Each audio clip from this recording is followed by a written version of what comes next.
Hello, everyone. My name is Anzara Miller, and I am the Director of Educational Leadership and Development for CSTEP, the Center for Strengthening the Teaching Profession.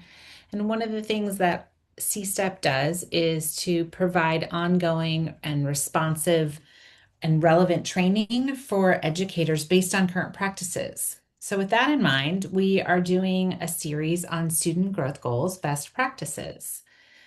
So, in this series, we've invited educators from across Washington state to share and highlight some tools and strategies that they're using that have made the student growth goals um, have a positive impact on their own teaching and their students.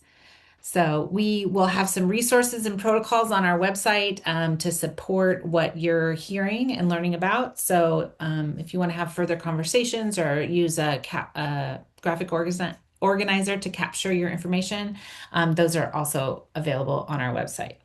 So, today we're going to hear from a team from Summit Virtual Academy in the North Thurston School District, and I'll hand it off to the team to introduce themselves.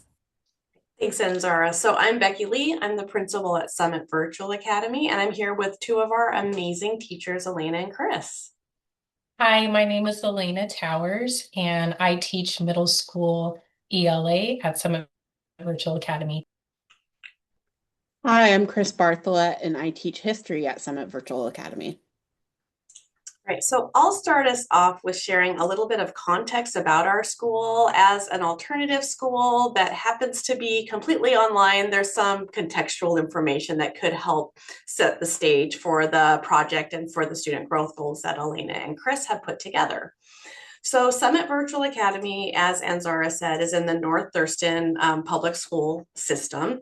We're a choice school, an alternative school. We serve kindergarten through 12th grade. We have about 400 students. Online schools can be run in a variety of ways. Our online school involves both asynchronous learning that students complete without a teacher, but also live instruction. So Elena and Chris are working directly with students with a video conferencing platform 5 days a week. And Elena previously was an elementary teacher, but had the opportunity this year to join the middle grade team. And the work that Chris and Elena have done together to collaborate and combine their content areas is pretty great.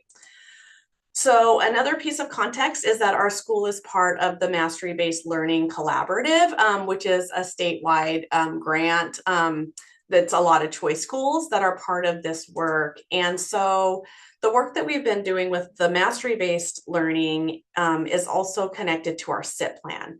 So our social emotional goal is to increase the percentage of students who respond positively to the prompt, work I do in this school is useful and interesting to me.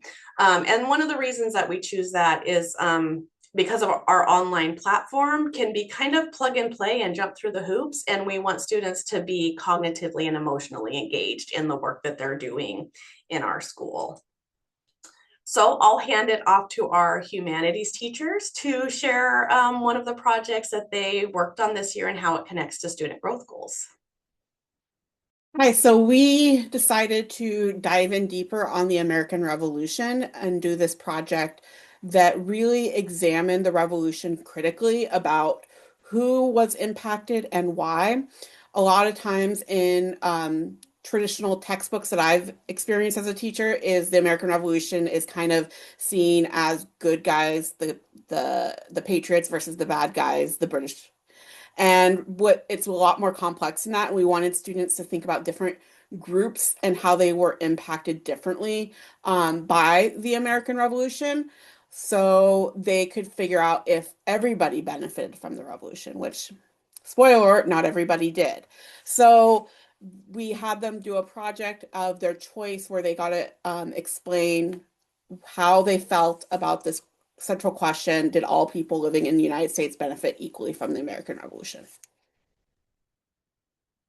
So when we were looking at the standard for this particular project, one of the reasons why Chris and I decided to collaborate was because we knew that there was going to be some writing involved, some note taking, and but we also wanted to give them the background knowledge of the historical content. And so the image that you're looking at right now, the claim, evidence, and reasoning, when we are during our PLCs, not just ELA and history, but also our science teacher mentioned that just having the skill of being able to write an argument to support a claim is something that we found that our middle schoolers needed across all of their content areas. And so we're hoping that from starting with sixth grade and then ending with eighth grade, we're hoping that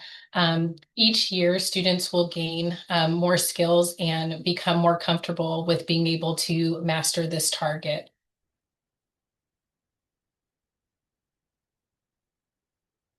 So I did the pre-assessment in US history.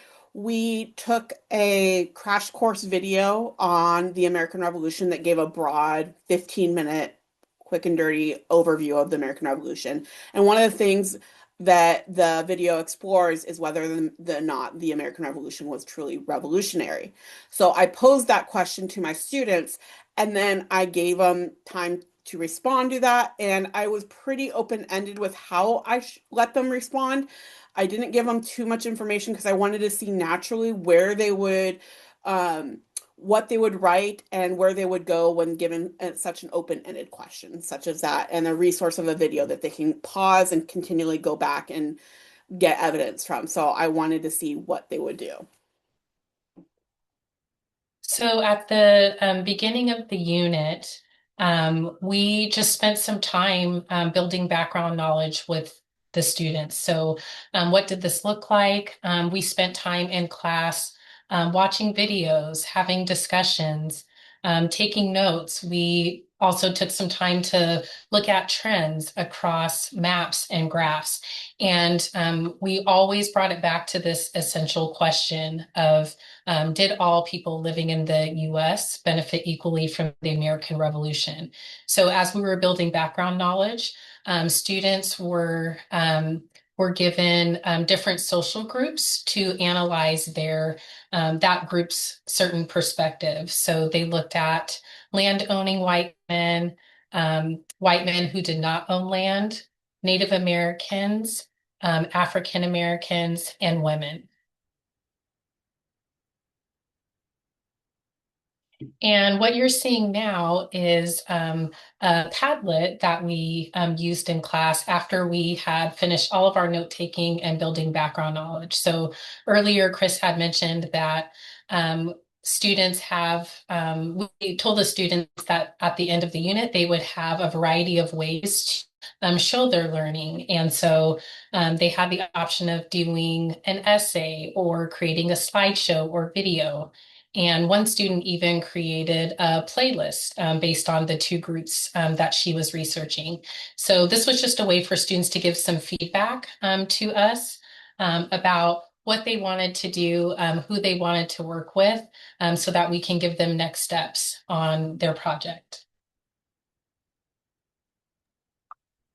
And when we were done with this, this was a part of our student growth goal, was having this conversation around what we noticed over the course of this unit to see if students were learning, because we felt that this connected right back to that SIP goal directly about making learning more meaningful for students. And so by providing them agency and allowing them to explore what they wanted to explore, we felt like this was more engaging to students than just a kind of a dry textbook version of the history, and looking at different groups so students could look at their own identities and through the lens of history and how that has impacted them. So that is what we focused on with our student growth goals and in our conversations with Becky.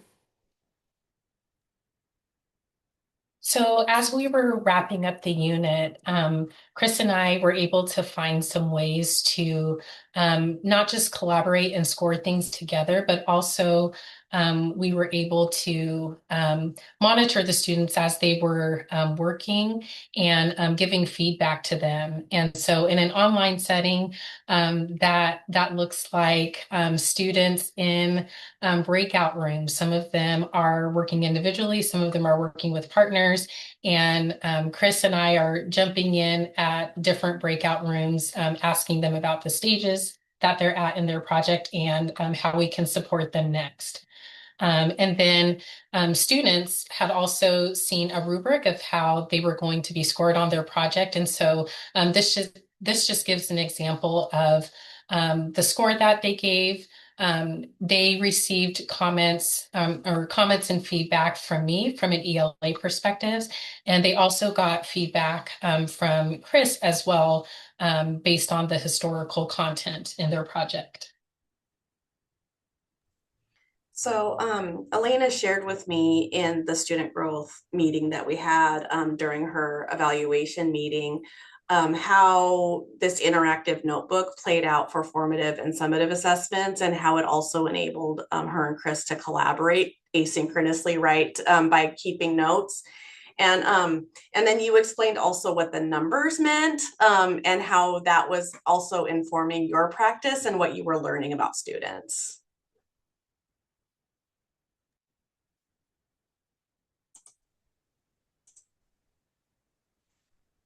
So in the end, you also had shared out your summative assessment and the results and what you learned about students as a result of this unit. Yeah, so doing this project, not just it, I feel like yes, it did fulfill the requirements for our student growth goal. But more importantly, I was really proud of the work that the students put into this unit because we could see the engagement.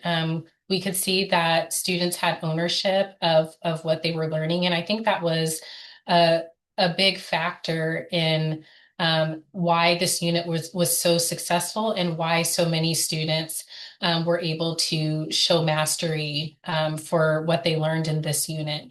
And even students who we asked to go back and revise something, as eighth graders, especially in an online setting, many of them just want to be, one and done.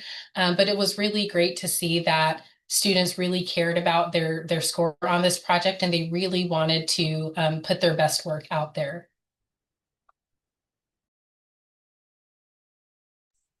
So these are snips that we're showing from a tracking form that I use. It's just a Word document and it's a way to go back and remind ourselves of like, what was Elena's focus area goal? We use Danielson and the Danielson framework. What was her student growth goal? Some teachers fill out the document like Elena did. Some put links to their grade book. Some wait and we just talk about it and I'll take notes on the form, but it's a shared document that we're both writing on. And then we refer to this rubric, of course, as part of the evaluation. And so being prepared and having it be a natural nest of a project that Chris and Elena and our science teacher actually in her own way participated in as a PLC informs not only what happened when the unit was done, but what are we going to do next? Because we want it to be applicable to growth for our whole school, as well as the individual students who engaged in this project.